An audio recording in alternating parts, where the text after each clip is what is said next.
Hey everyone, I'm Armor Gaming, welcome back to my channel, and welcome to Monster Legends. You all knew I was gonna make a video on this, I just have to.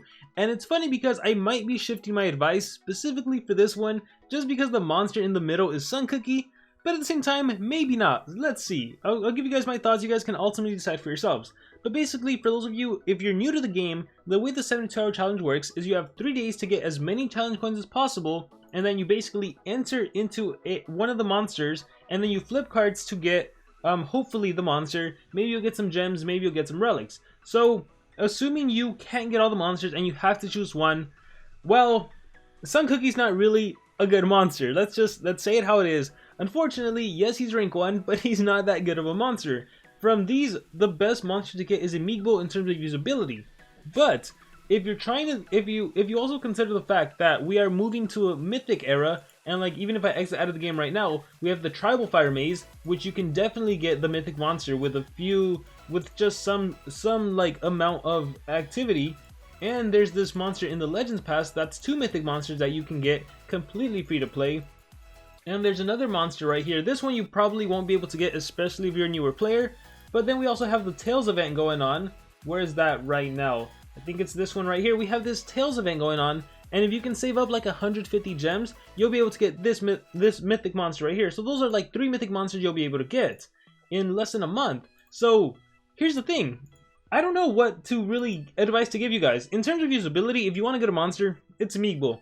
But realistically, you won't be using Amiibo that much. Because I know some players have mentioned about armor. Think about the bugs, think about this, think about that. It's like, realistically, with like 2 months of playing, you probably have like 5 to 8 mythic monsters. And you're pretty well covered in the books. If anything, you're still working on leveling up your monsters past like level 60 or 70. So I don't personally think you really need legendary monsters.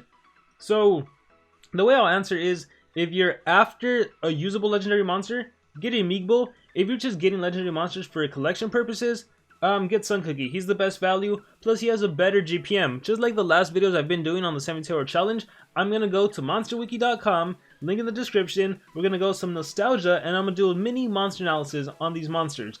But with that being said, my number one advice is still go for those gems, 2, 3, 5 on Tao Tao, and on Sun Cookie, 5 and 8, that's 13, and then on Amiibo, 3, 5, 8, that is 16.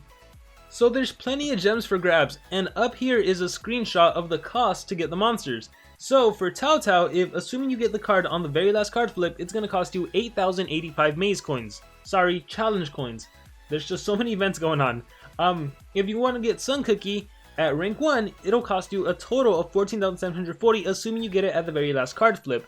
And if you want Imigibo, he'll cost you 23,715. So again, the monster on the right is always the most expensive, and the monster in the middle, you get it rank 1 for like half the price of the monster on the right. But overall, you should really be going for the rewards.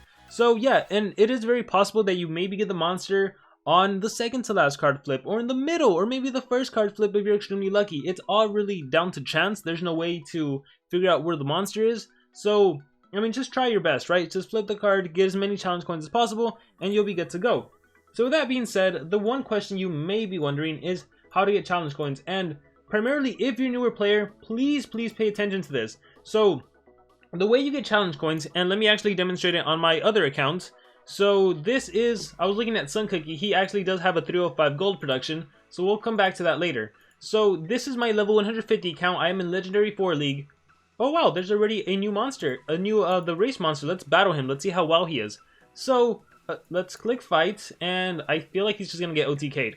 Save Rock. Oh, they all got OTK'd. Alright, so if you're in Legendary 4 League, you have to win a PvP battle, and then you spin the roulette wheel, and you have a chance to get 500 challenge coins. Good amount, right? So this is for being in Legendary 4 League. The higher league you are, the higher the challenge coins you get.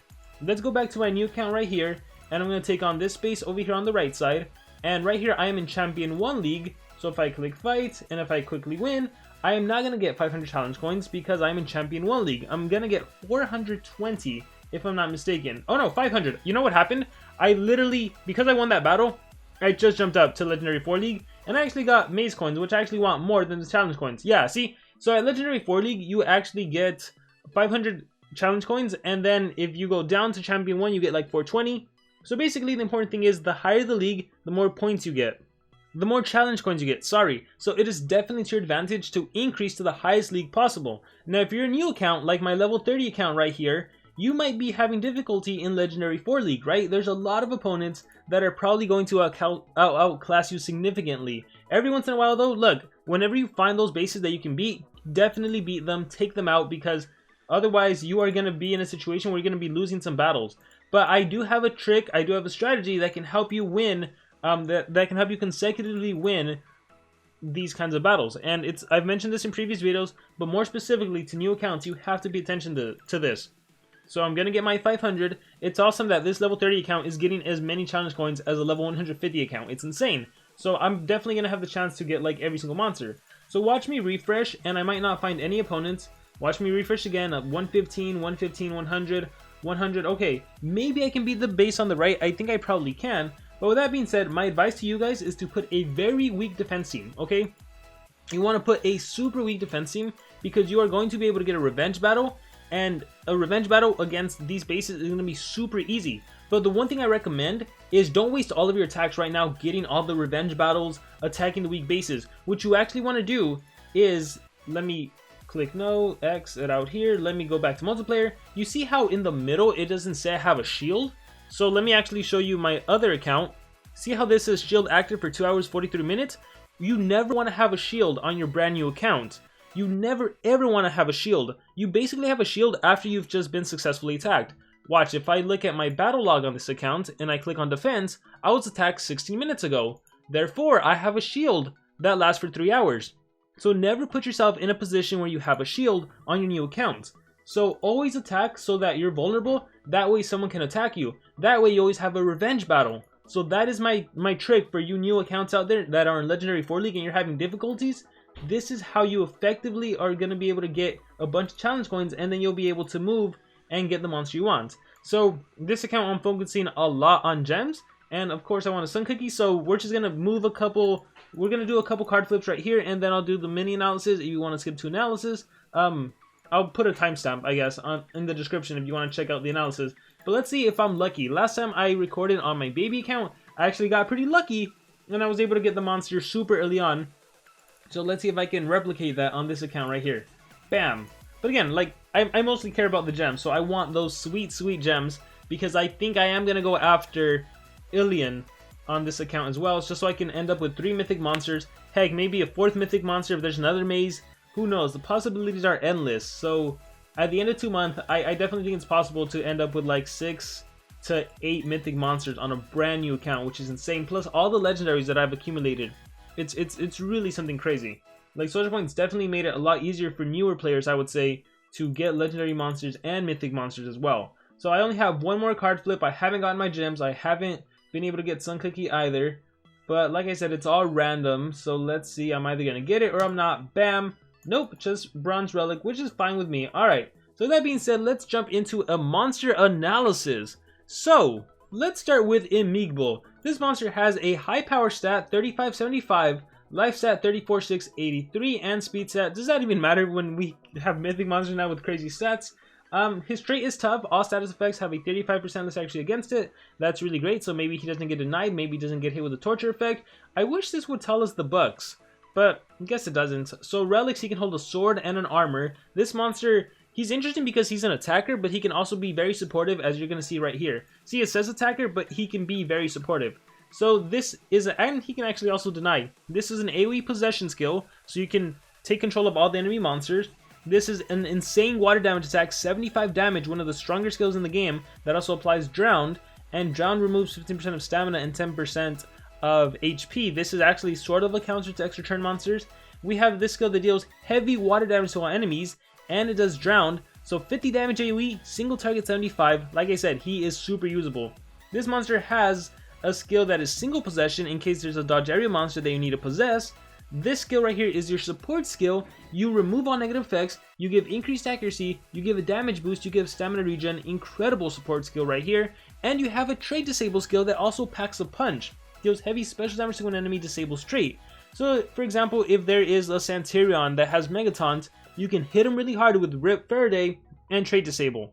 And the reason this is called Rip Faraday is because this is the way to counter anticipation monsters, so then you can utilize your extra turn monsters. So as you can see, very powerful monster, very powerful. He has a lot of strong attack skills. He also has the supportive role right here. The reason I said he can be a supportive role is because, especially because you're going to have this monster at level 100 if you unlock him, and you have some mythic monsters, you're probably not going to run this monster to go first, right? You're probably not going to give him 3 speed for that AoE possession. Your mythic monster is going to take care of the deny.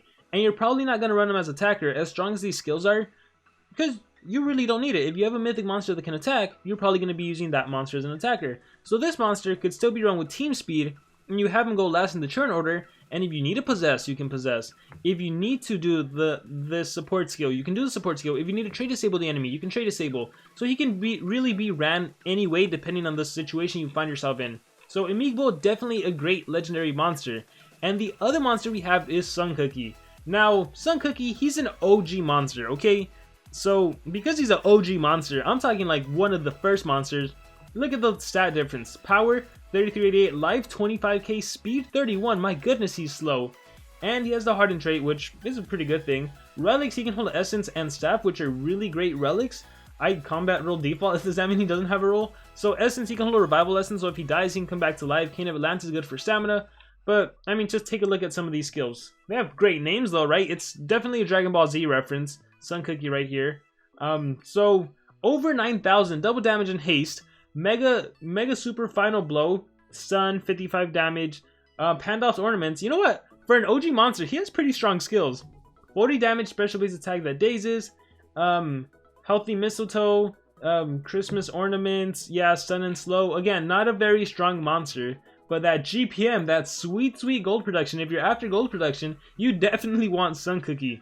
So, yeah, it's pretty straightforward. If you want a strong monster, Imigibo is the way to go. He can be ran with strength, he can be ran with speed, like team speed, different ways to use this monster. Sun Cookie realistically would only be there to accumulate gold. Now again, because we're in a mythic era, even I would argue that Imigibo, for the most part, is going to be accumulating gold for you. So if that's the case, Sun Cookie is the better gold production monster. So with that being said, that is going to be it for my thoughts on the 72-hour challenge. Let me know what you guys think about it. If you have any other questions about the 72-hour challenge, let me know in the comments below. I'll do my best to answer it. And of course, if you can get all the monsters, go for all the monsters. It's free legendary monsters. Go for it. But with that being said, that's going to be it. Remember to subscribe.